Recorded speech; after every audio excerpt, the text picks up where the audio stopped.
Who talks about Armada 2.0, I swear to God I will come for you. Saying that they are surprise mechanics, and people love surprises.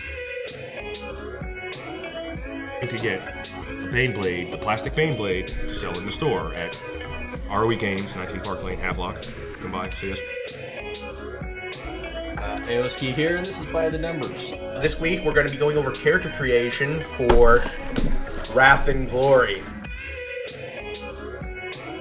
My name is Keith, or you can call me ArmorBoy21. It's my gaming deck. Today we're going to learn D&D. Oh, hello there. Your armor, sir? Boom! You take 7 points of damage. Alright guys, we're rocking out really hard tonight. So what we got going on is Crease. There will be swearing and or shenanigans of the adult nature.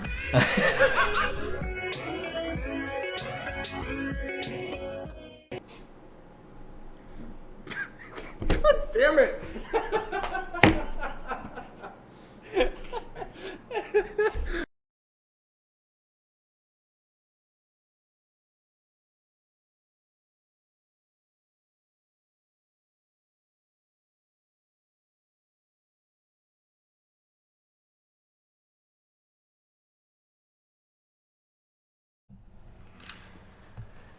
Good evening, everyone, and welcome to another edition of Gamer Interrupted. My name is AJ East Coast, and I am your host. And of course, I've got with me The one, the only, the doctor is in.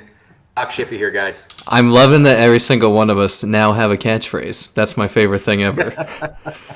Duke, yep. Big Duke, shout out to him. The episode's up now. He came by and awesome to our new fans of Big Duke that are now fans of Gamer Interrupted. Welcome to the family. He keeps saying it's not a cut, it's a laceration. I like that. Griffin doesn't quite like his name. He likes the Griffin has landed. The Griffin has landed. He's still getting used to it.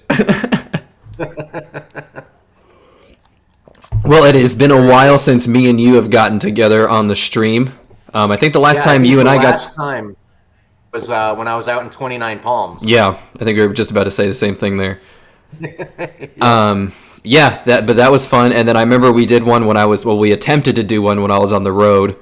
That was a mess. Yeah, sorry guys, I had to ditch that audio. If you're followers of the podcast chronologically, you'll notice there's like a 2-week gap, and that was because we just had to ditch the audio. It was no longer usable from when I was out on the road.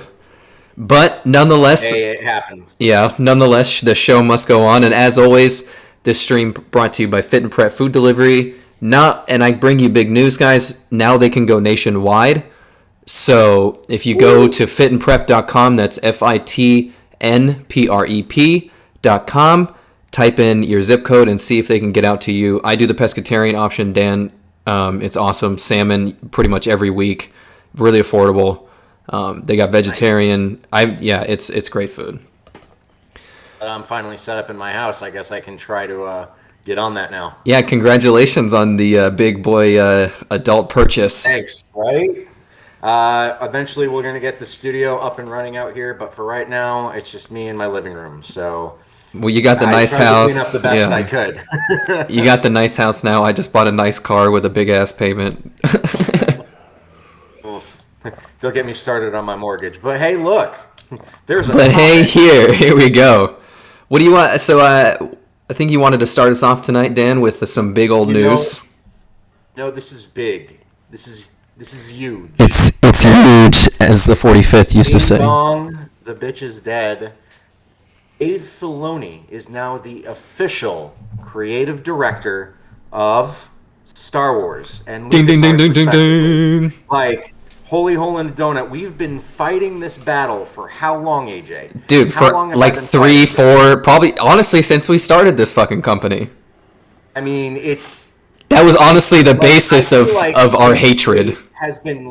Weight has been lifted off of my chest. Well, like I said a few episodes ago, I said when we announced that they were breaking the change for Star Wars stuff, I said, yes, let my people go. Let my Star Wars go. Here we are. They did, and they put it in very capable hands of Dave Filoni, the mastermind behind The Mandalorian, who literally saved Star Wars Literally. from epic damnation because of the awfulness that Kathleen Kennedy had just wrought on the series with that horrible sequel trilogy. And don't forget to mention Dickhead Russo. Actually, I don't think... Never mind. No, let's not. We're talking good things tonight, AJ. That's the second Russo brother, by the way, wrestling fans, that has wronged me in my life. This is the good stream tonight, okay? Like, Yes. I have nothing angry to say about Star Wars right now. Yes, and that's a first for a long time. This is a great strive in the Star Wars community. Right? The nerds have had a drought of good content for quite a long time. So, Right here. I mean, now it's just looking forward now from the future to what we got. What's the new creative direction that we're heading in? And there's just everyone, I felt like, was shocked, perfect. really shocked, in my opinion, when Kylo Ren's story started about 5 years ago. I think at this point. I'm sorry, I don't know what you're talking about. That no longer exists. Yeah, I think everyone was shocked. I think they thought that Star Wars was done for, but now we have this expanded universe. We have all the literature to go back on. We've got everything that this creative man can do. The story is yet to be told. For those of you who don't understand why this is a big deal, so you get guys like Ryan Johnson who don't know Asshole. Star Wars, who don't know the subtle nuances of Star Wars, and will just be like, I'm going to make my own Star Wars. Listen to me. If you can't fucking name 5 Sith Lords, you don't get to be on the fucking Star Wars team. Sorry. Exactly. And the thing is, though, it's like he wanted to do his own thing, injected all this awfulness, and ruined it. It was when you are given a script by J.J. Abrams and George Lucas, you don't just throw it out. I know, right? What's that? up, Fish? What did Fish say? Said, wait, Doc Shippey has nothing bad to do with this. I don't know what to do with my hands now. That's funny. Shout out. The reason why this is such a big deal is Dave Filoni, as the creative director, has so much good things to do, and he's pulling from things the fans can relate to. Things like the expanded universe, which everybody loved. Things like the Clone Wars, and bringing that back, and just making it better, making it dark, making it grittier.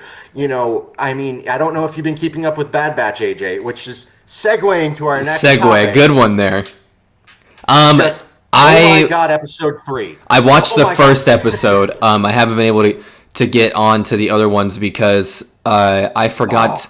I lost my Navy Federal debit card like 3 weeks ago, and I had to get another one, and then I totally forgot to like update most of my bills. So I'm still going through like updating my cards. So Disney Plus was one of the ones I didn't update. So I haven't seen the last few episodes. So, Justin, I think it's amazing just what we've seen of it so far. The first episode was awesome. So, big thing though, and there's been a little bit of flack online about it, was that they retconned the death of Kanan Jarrus's master. Yeah. Which I'm okay with. The fact that they didn't pull some other Jedi out of the woodwork is okay. Like, I'm all right that they retconned it a little bit. I'm perfectly fine with that because it makes sense. There are, as of right now, there's too many, if you will, Jedi Padawans that survived Order 66. So for them to completely, add a whole new one to set the whole ball rolling for the Bad Batch would have just added more fuel to the fire. I think it would have been a little excessive. And I think the fact that they retconned the Kanan Jarrus thing, it was a great shout out. It gave a little bit more meaning behind everything that happens in Rebels. So I thought it was a good addition. I thought it was a good change. I know there's been a lot of hate towards it, but it's good, people. Let it. I think it is a Dave Filoni's going to take us on an epic journey. Just let him build to it. Just okay? let him trust it. Yeah, I think it is a big step in a good Star Wars direction because it is, I think, way better than Rebels already. And Of course, I think the ones that are criticizing this are comparing it to Clone Wars. Just let it the fuck go. Nothing is going to compare to Clone Wars. They're comparing it to the older comics that Yeah. came out right after the beginning of the Rebels TV show, which is fine. I'm okay with that. You know, there's going to be some things that are going to catch flack in this new Star Wars universe that Dave Filoni is doing, but I'm okay with this. Is little things. It's not like he completely changed some of the characters and how they act. Right. Staring at Kathleen Kennedy, but I still think That bitch. you know, again, positive streams, positive vibes, positive vibes. It's a good change. It's a breath of fresh air. I like it. A lot of Star Wars fans are enjoying it. I say, let's see where he's going to go with it. I agree. Yeah, let's see what happens. In more of our movie topics, the world, at least the free world, is attempting to go back to normal here in July. It is now time to burn the masks. No, just kidding. Please, we need to do this safely. Oh, don't do that. Don't burn the masks. No, we need to do this safely. Make sure you guys are doing that responsibly. And that leads me to... I may not have a med school degree, but I do not recommend burning your masks just yet. No, but hopefully that we are wrapping up this thing and that we are out of the neck of the woods. It's been a hard time for a lot of people. Positive vibes, though. We started this during the pandemic over a year now, and we've got this podcast up and over the ground. We always talked about it like, oh, you know, we're going to do it. We were going to do it. So then now this is us officially doing it. You're welcome. Exactly. And then... That brings me to saying that the theaters are reopening, at least here in the southern hemisphere, and a lot of new movies are finally coming out. So I think some of the stuff they've held on to. AJ, here's the thing. I went to the movies last weekend. Look at that! Look at that! I know, right? It was kind of weird, not gonna lie, but I mean, it's nice that sense of normalcy is beginning to flow back out there. It was, like I said, it felt kind of weird sitting in the theater, but at the same time, it was awesome being back in the movies. I can imagine, watching it on the big screen, eating that stale, amazing, salty popcorn. Oh, heaven. Well, so many new movies are coming out now, and I think I got accustomed because today I checked for the new Jigsaw or Saw movie, and I was upset to see that it wasn't on HBO Max. So I think I got used to the new normal for too much for a bit. So I had to start thinking to myself, damn, I'm gonna have to go to the theaters to see this thing. This is something I haven't thought about or said in a while. So yeah, if your towns are safely opening their theaters, I recommend going to do it and just getting a little breath of fresh air. Like, you know, I just went to SeaWorld recently. It's nice to go to get a little bit. Yeah, I used our veterans tickets. We get free tickets every year. Yeah, it's nice to get a little bit of sense of the world that we once knew. Even our beloved Red Sox said that they want all of our Boston fans to come back. Aston, oh Sox. Yeah, so the world's coming back to normal, guys. Check out some theaters near you to see what we've got going on. I'll give you just a little update real quick on some of the newer movies coming out. Like I said, I'm looking forward to that video game movie that with Ryan Reynolds that never got fucking released, Free Guy. That should be coming out. Yeah. That should be out here soon. I think it's a summer. I'm not 100% sure. Yeah, it's a summer release. Yeah. But like I said earlier, I just lost it. What was the one I was talking about on HBO? That wasn't on HBO? Oh, the new Jigsaw movie. But you've got some new movies coming out, like the Mad Hatter movie, a horror version of Alice in Alice in the Wonderland. The Woman in the Window came out on Netflix recently. Things like The Strange House is coming to theaters. The new Guy movie, Free Guy, we were just talking about. Stowaway, a bunch of new stuff, guys, coming out recently. So, speaking of movies, one of the biggest one that was released during the pandemic was Zack Snyder's Justice League cut. Yes. Now, I haven't watched it yet. I cannot bring myself to watch the 4 hours Zack Snyder pleasing himself with using all of our favorite heroes. It's an intense ride, I'll tell you that much.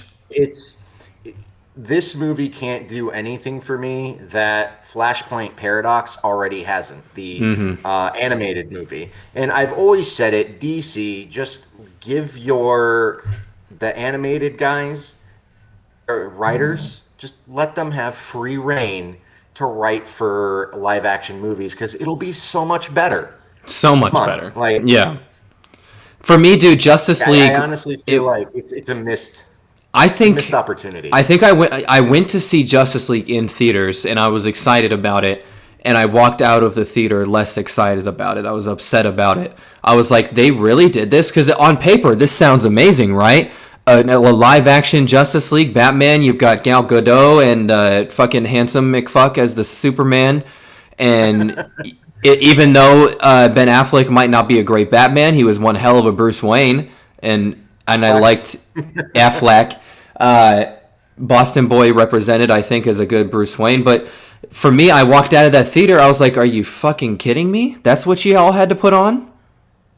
So, the reason why I'm doing this is because Zack Snyder has openly admitted that he would have ruined the Marvel series. And yes, I gotta give him props for that. You know, I'm not a big Zack Snyder fan. I think he's very self-indulgent, and he kind of reminds me of Ryan Johnson in the way he kind of does his stuff. He who should not be named. I give him a lot of props because he knows his limits, and you know what? I'll give him that one. Yeah, and it's quite the man thing to do, to admit. Exactly. Yeah. And not, I was about to say admit his faults, but admit a fault that could have happened. So him saying, you know what, I'm glad that I didn't have my hands on that. That's saying, you know, I didn't have the necessary skills and tools to do what was needed to be done. And that's real man of him to be able to own up to that. You know, that's like me saying, oh, I'm a professional painter, and showing up to the farmer's market to paint people, and I give them stick figures. You know what I'm saying? I'm not a professional painter. I would never claim to be a professional painter. So in his position, he's saying, you know what? I can do some DC shit, but I can't do the cinematic quality that Marvel needed, and that's respectable. Hey, you know what? I give him all the props for that. But you know what? We have good Marvel stuff. We have a lot of good Marvel stuff coming down the pipe. I'm excited. We've got history. BRB Nerd Rage. Hey, nice tag there. BRB Nerd Rage. I like that. Dude, that's beautiful. Oh man, but yes, we have great memories with Marvel. We've got a lot of content with Marvel. I fear the day that we're old guys still probably talking about shit like this, and they remake. I fear that day because they're gonna. Good day. Because we're gonna bring up a topic. Oh, hey, guess what, Dan? This weekend the remake of Captain America is coming out. That's gonna piss me off. I don't think these things. They're like, AJ. At that point, I'll be lucky if I know who I am. I pooped myself. Where am I? I don't think they should touch this stuff. That's like someone trying to say they want to remake Harry Potter. I will slap you if you want to remake Harry Potter. You leave that alone. Oh no, that's so terrible. That never happened. We had Lucas on the stream a few weeks ago. He's stoked about Harry Potter. But let's segue over to some video game news real quick. Yes. There's some interesting stuff going on in the video game development world. We're going to bring you a couple topics here. Very much so. Supply and demand is through the roof. Like we've talked about on the podcast, we followed it for now over a year. We gave you guys quarterly updates of the spending and production of what was going on in video games. Billions with a B was the money spent. I think upwards to 40 of them billions. That's a lot of money in video games. That's just a huge video game inflation, if you will. And you saw what happened with the Switch. No one was able to get a Switch. People still can't get a PS5. I'm breaking down and probably just going to have to get the new Xbox. But the video game development production teams... You can freaking find one. Holy shit, I know. Dude. Like, the video... I've been telling myself, the first one I find is the one I'm going to buy, but you can't find either of them. It's like No. the way the Switch was back when this whole COVID thing first started. Yeah, You couldn't find it. I think you bought the last one in the whole of Florida. I did. I for real did. I have that receipt. But the video game development production teams, they're saying that they're so overly busy and they're overwhelmed with the demand of new games every 5 seconds, and the fact that they can't even put it out to the mass public. They're saying, hey, we are real busy and we are up to our knees in work right now. So essentially, I think this was their way of being like, could you all give us just a break? You know, especially now that things are getting back to a little bit normal, but still people are still working from home a lot, and we still don't have the full production teams because, you know, still you're not allowed to have a full people in the office, so in certain places. So, my big issue is that I know there's the superconductor shortage or whatever the fuck it is, the super chip, whatever. Yeah. Exactly, but that's not an excuse. These game companies knew that when they were going to be producing these things, that this was going to be the next big draw. So Sony's done this with every system. They only produce a set amount, and then they flood the market after there's no longer a want for it. And it's like, they did it with the PS2, they did it with the PS3, they did it with the PS4. Yeah, this time around we're gonna be. This time around, we're going to be in the pool of the second guys that get the PS4, whatever they're going to, or PS5 Slim, I'm sure they're going to call it. Like what BRB Nerd Rage just said, RIP Next Gen Gaming. Yeah. Because what this is doing is it's just forcing people to create desktops. Mm-hmm. It's forcing people to build desktops, and they're getting out of console gaming. You know who's flourishing right now is freaking Nintendo, because Nintendo's got such a good user base, and they produced enough of these systems, and they can keep up with the demand. And they're constantly updating right now too. They're constantly updating it. Sony, by the time you're able to get one, just being able to try to play a game, you're going to need like a 3-day update patch. Yes. Just to be able to use the fucking thing. Dude, I sat down I don't know about you, but I would rather sit there and over the span of a month build myself a nice nice desktop just so I can play. Hell, my Steam accounts are already full up. I know. And that's just from being in 29 Palms for 6 months. Dude, I'm frustrated as shit. I found myself playing more of my Xbox One, but I'm still a little bit exhausted from it. My PS4 is running so slow. It does two things. So if in the future I'm streaming, guys, and something cuts out, my PS4 is slow as shit. I sat down to play Black Ops the other day, and it told me I didn't have enough space, and I had to wait about 40 minutes to wait to play it. And this was my first time trying to play it, because I was like, you know what, I'll give it a shot, an actual story mode for a while, whatever, I'm bored. But I couldn't even do that. Doc, do you remember the times that you were just able to plug in a game and play it? Unless it was scratched? SNES. Unless it was scratched? Not even. I can literally blow on my cartridge, Yes. plug into my SNES, turn the fucker on, and guess what? It works. Our grandkids are going to tell stories. They're going to be like, Uncle Austin and Uncle Dan like to tell funny stories for a living. Ha ha ha ha. No, this was real. You used to just plug in a game and fucking play it. I mean, not to mention, like, look at the Switch. Very little update times. Like, at most, it's like, what, a minute for your game to update? Yeah, at most. Trying to get a PS5 since it came out. Me too, brother. It still has not been real stocked, so I'm probably going back to PC. See, there. Yep. That's the there we go. example of this. And I just said said start the discussion about the one-day DLC. Yep. LOL. And I just said earlier that I'm probably going to switch to, if the Xboxes are available here in Orange County, I probably might have to get the Xbox, because I'm over it. I had already said I was buying the second Spider-Man game, so I can already play it. I was hoping to wait for the 5, but oh well. I need to play as Miles Morales. It's time, and I realize it's just not going to happen in the near future. So my thing is, like, I'm getting away from freaking gaming. Yeah, me It's too. sad to say, like, I'm on my way out of gaming. I'm getting more into tabletop gaming. I'm getting back into playing Warhammer, and I'm getting into playing more of the old school tabletop games. Why? Because they don't require DLCs. They don't require updates. They don't require... All they need is one or two other people, and guess what? You have yourself a game night. And and they release just like new books here and there. That's awesome. And Well, there is a spending curve to Warhammer, and you may as well Yeah. I could have sworn I sent you a topic for a new. Yeah. Eldar is greater than Space Marines. Well, shut up. I could have sworn I sent you a topic for a new tabletop game that just came out. I saw. I can't remember the name of it, guys. I forget about it, but they. Checking the phone. No, I checked the phone. I guess I forgot to send it to you. I meant to send it to you. However, there's a new tabletop game out right now, and I'm sure if you search the name of it, I'm sorry, but you're able to play out popular movie killers and investigate crimes with the movie killers, and I think that's cool. Like you're investigating Jason and shit. I think that's pretty awesome.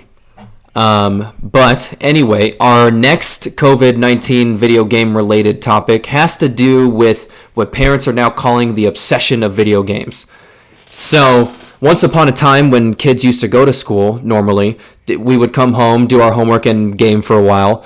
Now, kids that aren't going to school normally are just getting off the computer and gaming, probably gaming during school, and going, so more people are spending time on video games, more kids are playing video games than ever before, and parents are having a hard time saying that there's an obsession with it.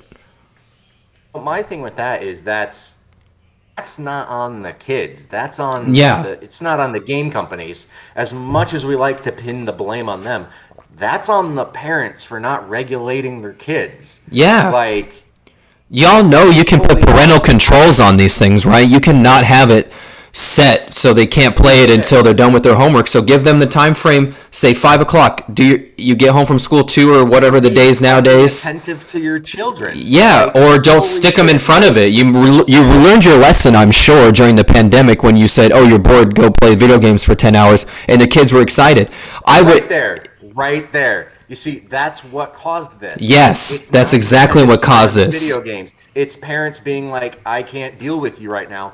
Go play your video games," and now they're paying for it. So my 2 cents on this is, I don't know about you, AJ, but when I was growing up, I wasn't even allowed to look at my game system until the weekend. For me, dude, if I wanted to play during the week, I had to prove to my mom that I finished all of my homework, and usually by then I would be able to play probably at 7 o'clock, maybe an hour of Left 4 Dead, because usually people wanted to watch TV in the house, blah, blah. So, and then, yeah, like you said, on the weekends was the primarily times that I would play video games. But then you also, I'm doing sports, I'm hanging out with friends, whatever. So kids are doing it just all the time and also using it as their social way, like with the new party systems and everything. And more games are being more social, like Warzone or No Man's Sky, stuff like that.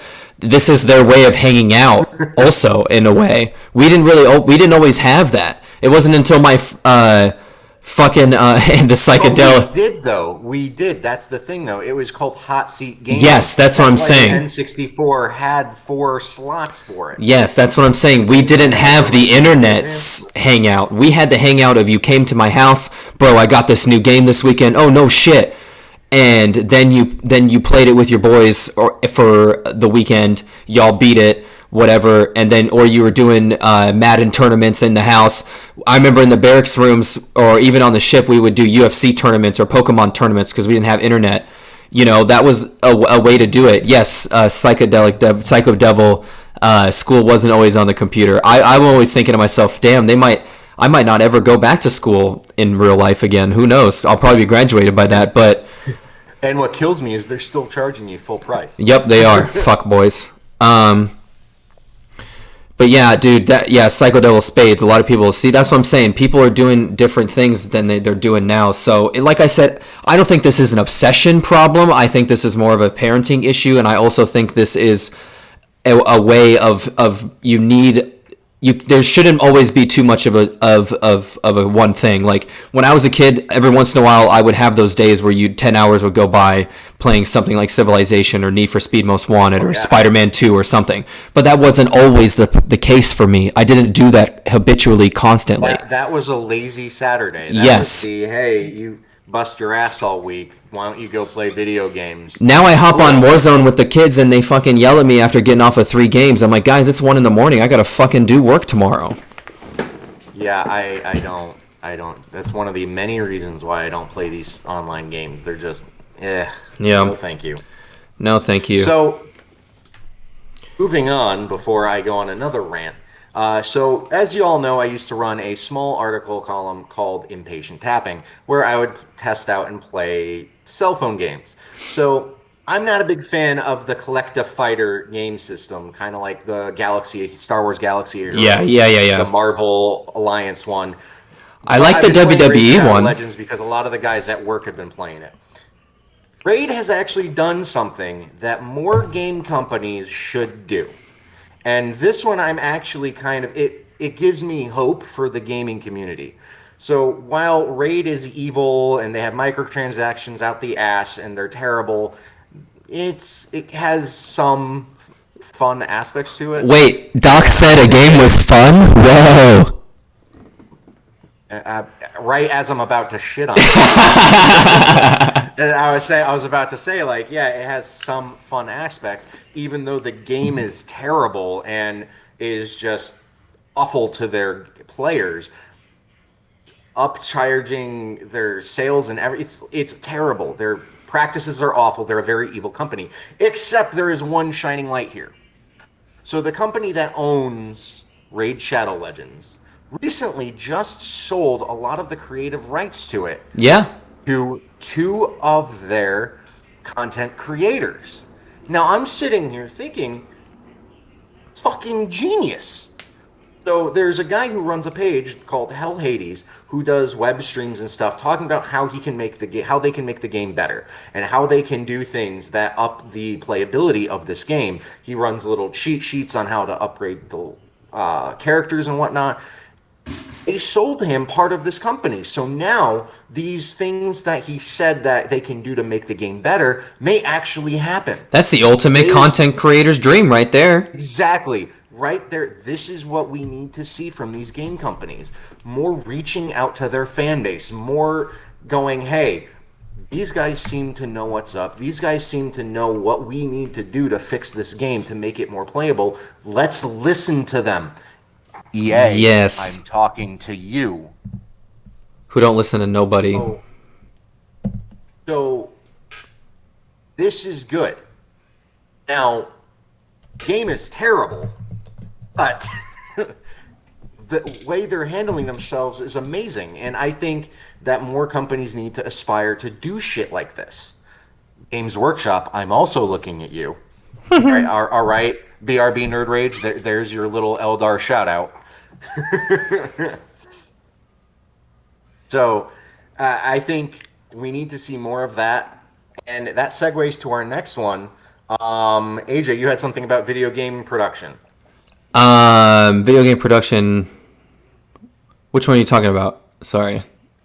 How they don't have enough video game producers. Oh no, we talked about that already. Silly. Did we? Yeah. But I do have news. Teams are overly busy and trying to meet the demand. Yeah, we talked about that one already. Oh, my bad. No, you're good. But I will say, Warner Brothers Games, of all things, AT&T was a huge purchaser in this purchase, if that's a word, purchaser. I don't know. The sole buyers of Warner Brothers Games and basically anything that's going on with Warner Brothers, they're pushing them to dissolve Warner Brothers Games, and that means not only the mobile stuff but stuff like where a lot of the superhero games have come from, of the recent good ones like the Arkham series, potentially in jeopardy of not being able to be produced. But that doesn't mean that stuff's not going to come out under a different name with this acquisition and people that work for AT&T and the other companies that are part of this merger. Yeah, no, I got nothing on this one. Yeah, just a little update. Warner Brothers Games, I think they've done real well with the Arkham series, and I haven't really played much by them. But that's really it. That's what I'm saying. Yeah, that's about it. That's the big thing with Warner Brothers Games. That's the only thing, yeah. So the Arkham series is amazing, but what else have they done? I think they did a mobile game, and that was it. So honestly, R.I.P. Ominous Dominus. Go with God. Go with You God, ran yeah. Your course. Warner Brothers, you've got other things to worry about, like keeping your deal with HBO Max and things like that. So, Sucking. and not sucking, yes. and a way for them not to suck, the producers in movies and films and TVs are saying that horror games are the new basis for things that they want to bring out, and I think that's fucking dope. New season of Castlevania. Yes, Shout out. Just new season of putting that out there. Castlevania. That still remains one of the best video game adaptation stuff for a long time, but that gives us an opportunity. Obviously, we saw Mortal Kombat. We're going to see more of Mortal Kombat. Spoiler alert, there's going to be more stuff, more Resident Evil stuff. Things like maybe, what was that one that Bethesda did? The Evil Within, stuff like that. Yes. Dead Space, who knows, man? There's just there's a whole work of video game stuff that will force fans to Let's see another to Doom enjoy movie. it. Come Yeah, on now. and we need another actual Doom good movie. Doom movie. Yeah, a real one that wasn't so 2000s cheesy. But this is also if when I was a kid, if I was playing a scary video game, if I got too scared, I would just turn it off. You know what I mean? So they have an opportunity with a lot of history here in the video game world to really scare the shit out of some people and put out good horror movies and good horror TV shows, because there hasn't been a whole bunch of good horror in the last decade, in my opinion. Yeah. I mean, there have been some good horror movies. There's been some good horror games that came out, but a lot of them seem to be overshadowed by these big blockbusters. Because the good horror movies are more like B movies, to be fair. Or like a random Netflix film, something like that. Like, look at the first Saw movie. It was great, but it was just kind of flew under the radar. Look at The Babadook. There's another amazing horror movie. It's a foreign film, and nobody went to saw it, and it actually won fucking awards. Yeah. So my thing is, there's good horror content out there that's being made, just people are just kind of sleeping on it. And honestly, while yes, they're looking at horror games to make new movies out of, I honestly think that a lot of these companies are just leaning on video games because they're running out of creative ideas. Speaking of horror, that just scared the shit out of me. Sorry, I turned around because I'm looking at the reflection and the trees are wagging in the back, and I decided on the dark stream tonight, so that scared me a little bit. By the way, I love BRB Rage's comment. You mean RE8 was supposed to be scary and not an over-sexualization of a 9-foot-tall vampire woman? Yeah. Look, I got nothing. Like, hot, tall vampire lady. It's like saying the Super Mario Brothers movie was a good movie. Fuck. But yeah, like I said, a lot of good options. I want to see some cool shit, and maybe this will bring some further mergers, like maybe some more Freddy Krueger game, maybe some Jason games. I think a survival horror game for Freddy would be amazing. That'd be fun. Best horror movie is Scary Movie 3. Changed my mind. Ooh. Oh, is that our buddy Farva Bean? Farva Bean with Scary Movie. I would say, I don't know. Scary movies for me, I love the Scream series. I think Scream's dope.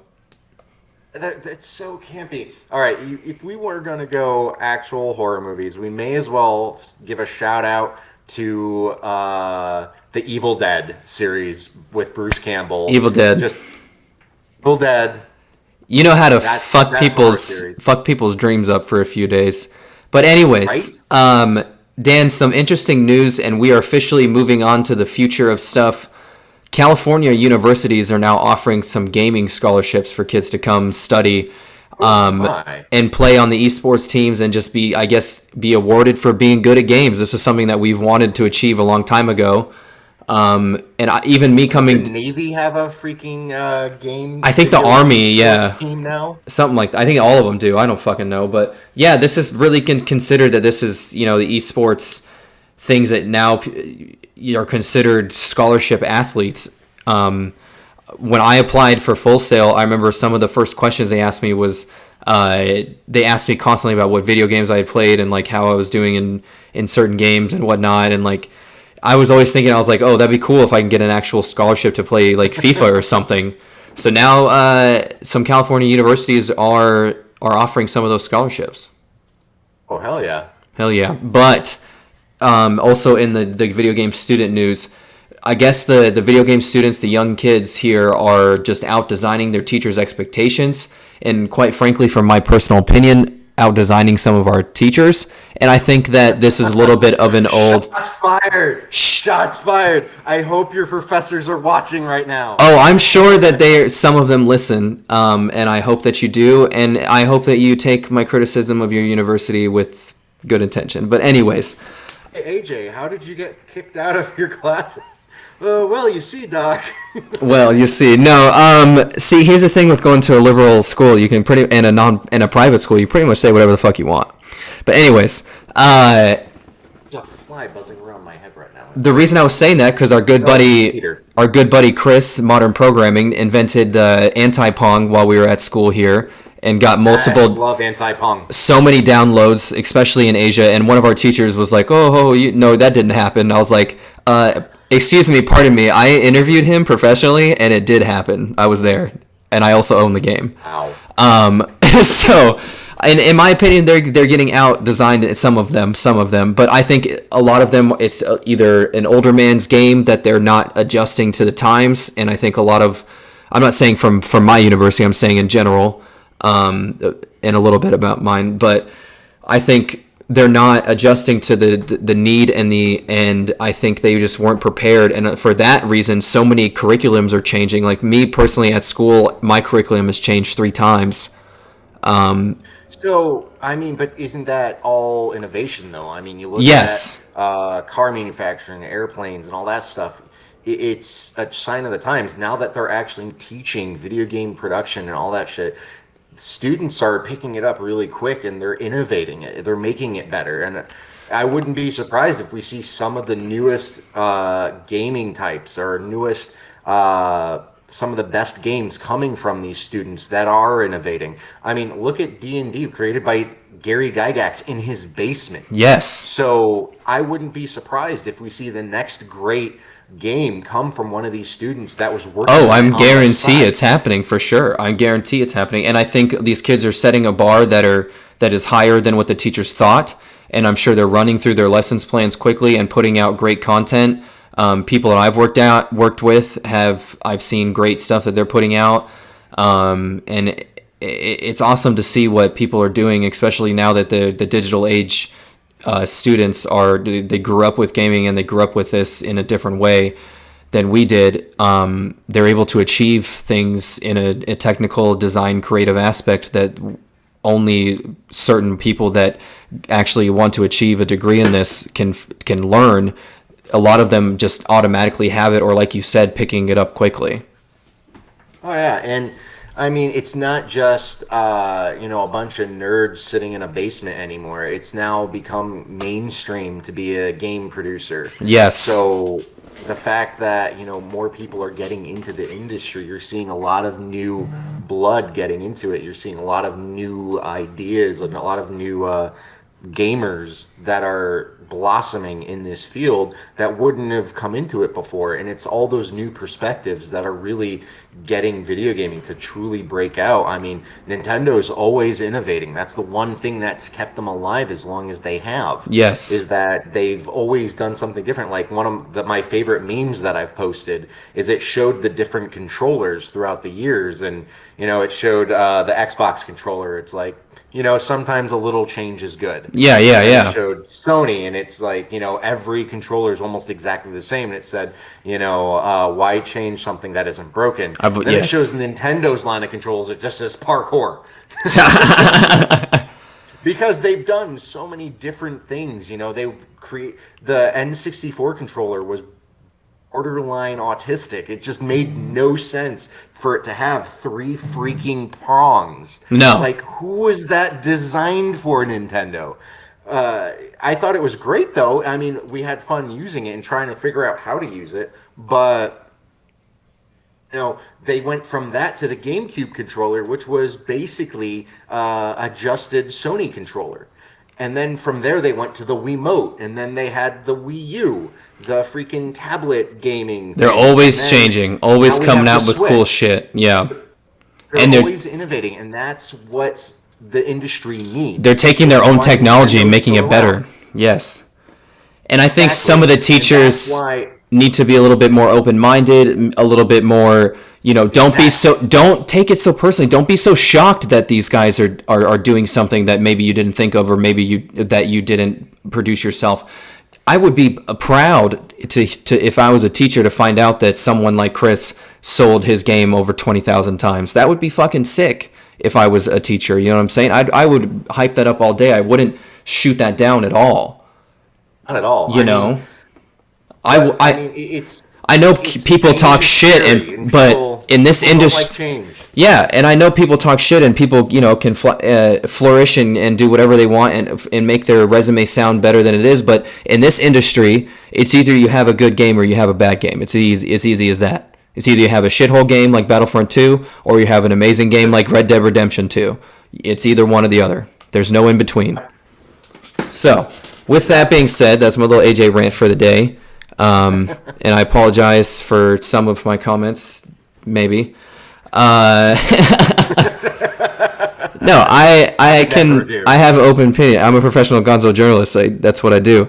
But our next topic in esports that we're talking about, esports stuff, Overwatch 2 is coming out with some esports news. They shrunk their team sizes. Like I said, I don't follow much about esports, but the new game modes that they're coming out with, like called Push, there's some new footage out right now because they've been doing testing with testing the esports stuff to make sure that it works. So if you guys are interested in Overwatch 2 content, there is some new stuff out on the market to look at now that the teams are shrinking size. I think they're going 4 apiece now. But hey, that's cool. That if that's what you do, I like going to some of those esports events. I don't know what the fuck is going on most of the times, but it's hype and it's fun to watch, and it is kind of like a soccer match or something when something happens, because you see the crowd go a little nuts, and it's kind of cool, I don't have a dog in this fight. So I just sit over here in the corner and just see how it is. Yeah.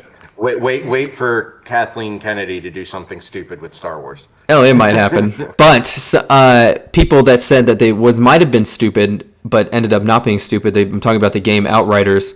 Has drawn over 3 million people right now. I haven't had the chance to play it, but I've seen some good stuff about it. And isn't Outriders free with Xbox Game Pass? Yes. I honestly think that's the only reason why, because the game itself is so fucking broken. Really? You played it? I have not played it. I've watched some of my favorite streamers play it. Mm-hmm. I've watched some other game reviewers play it, and all of them are just shitting on this game. It goes back to that whole mentality of these game companies are producing these broken-ass games with the mindset of, we'll fix it later. You guys. Oh yeah, I think this is happening right here, especially if they're bringing in that many people. They're like, oh shit, now we have to fix it later scenario. And Square Enix they are trying to push this as to be their thing now. They said, Square Enix Europe said that they want this to be their next big franchise after seeing the 3.5 million unique players. Psycho Devil. It's not a bad game. There are a lot of glitches in it right now. It's going to take a lot of refinement with time and work to be really good. But that's the thing. You are paying $60 of your hard-earned cash, or $40 respectively if you're using the Xbox Live Pass, to get a broken game. Well, I know what they're okay to put out a shitty product. It's never okay. A car with the wheels that are square. We're gonna come out with circular wheels in a bit. It's not working right now, but we'll fix it. No. That's not good. That is what's ruining gaming. Maybe if they listen to some of these new kids, yeah, I did, but I'm fine with it. Cries. So it's that mentality that this is breeding bad habits. And this is the thing I've been saying since they came out with breeding bad habits, yes. The EA's thing. This is creating bad habits. And the people that are arguing for it are just justifying it. It's Stockholm Syndrome. This is not healthy. Guys, you are in an abusive relationship with these companies. Oh, God. Yes, don't let this be the normal. Don't just accept defeat. Fuck. Let it be the normal. This is terrible. No. This is bad. It's bad, yes. And this whole, like, like I said, the fix it later mentality is bad. If you just can't get it done, just don't fucking do it, man. Just stop telling fans you're going to have it done by May 25th if you know you can't fucking have it done by May 25th. And lastly, what I have to say about that... eventually be good, but a good game is always good. Yes, like Battlefront 2. Sometimes it's fun to play it now, but when it first came out, it was a shitstorm. No Man's Sky. I say this all the time. From the start, the original Battlefront. Yes. And I'll say, holy shit, I said from the start. With an actual game that's playable and fun, it's like the fans will play it and have fun and actually enjoy what they're playing. Yes. If you look through our footage about 4 years to 5 years ago, you see us shitting all over No Man's Sky and telling you this was the worst thing that was ever produced. I'm telling you 5 years later, now that is not the case, that this is a very solid video game and a pretty interesting going on. But this should not be the thing. It should not be 5 fucking years later. Associated with Cyberpunk. Yes, Cyberpunk, case in point. Like, Cyberpunk is another example of this whole mentality of it's broken, but we'll keep fixing it. However, in CD Projekt Red's defense, they were subject to a fan base that was being complete and utter dicks to them. Yes, and a huge time crunch from producers. Push them to release the game too early. Now, but CD Projekt Red fucked up by even putting down a release date. What they should have done is just said, "Hey, the game, we're working on it. It'll be out eventually." They should have given it the Nintendo treatment, where they're like, "Hey, we're working on game." Yes. And everybody goes, "Ooh, when's it coming out?" And Nintendo just sits there, smiles, and goes, "Yes." Yes. And then when it's ready to be played, it comes out. Look at Pokemon Snap. It came out, and it's awesome. Like, everybody's raving about it. There's a lot of positivity coming from this game, and guess what? We didn't know when the fuck it was coming out up until like a month before it fucking dropped. And that's what I love too. Awesome. I love that they do that a month before drop thing, because it builds a better hype. It builds a way better hype. Like, because when I first saw that Animal Crossing trailer, I was like, oh my god. You know what I mean? And I couldn't wait. I could not wait. So I understand what Outriders is trying to do here. You're trying to grab a bunch of shooters and put them all into one, essentially. You're trying to make Rainbow Six Siege and Warface and Call of Duty all at the same time. Division. I understand what you're trying to do. But you should not have put this out yet if the mission wasn't completed yet. So yes, you are drawing 3.5 million fans, 3.5 million unique fans across all of the systems right now. But that it just takes just a little bit of fuck up to lose every single one of those 3.5 million fans. And again, to be fair, a lot of those downloads are probably those free Xbox Live people. Yeah. Who are sitting there with the Xbox Game Pass going, it's a free download, let's try it out, and being like, but I wish those numbers would subtract the amount of people who have deleted the game and being like, this game is trash, I'm not playing it. No. Well, we've talked quite a bit about superheroes and stuff tonight, and that brings us to our last topic. The Rock, Dwayne "The Rock" Johnson, has teased Black Adam. He posted a picture in his costume and posted some stuff about it, so we'll look forward to some more details on Black Adam. We don't have too much information right now, other than The Rock is finally doing what everyone said he would do, is become a superhero. Isn't it true? Like, what was it? His costume's the only superhero costume that didn't need padding for months. They might have had to make a separate costume. He might have put it on and accidentally ripped it. Fuck, that dude is huge. And all right, but that brings us to our top 5, right? Yes, it does. Like I was about to say, our top 5 for the night. And Dan changed this up on me in the last minute, and it was funny. We talked about why beforehand, but 5 TV shows in the superhero community that you have enjoyed, and I'll start us off. Not Black Adam, however, I really, really enjoyed Black Lightning, available on Netflix now. Black Lightning was really awesome. It came out on the CW, a DC-produced show. Really great show, great acting, really cool storylines, and cool special effects, too. It was just really sick. It was just just really fun to watch. Good one. What about you, sir? I haven't seen it. So my number 5 is Invincible on Amazon Prime.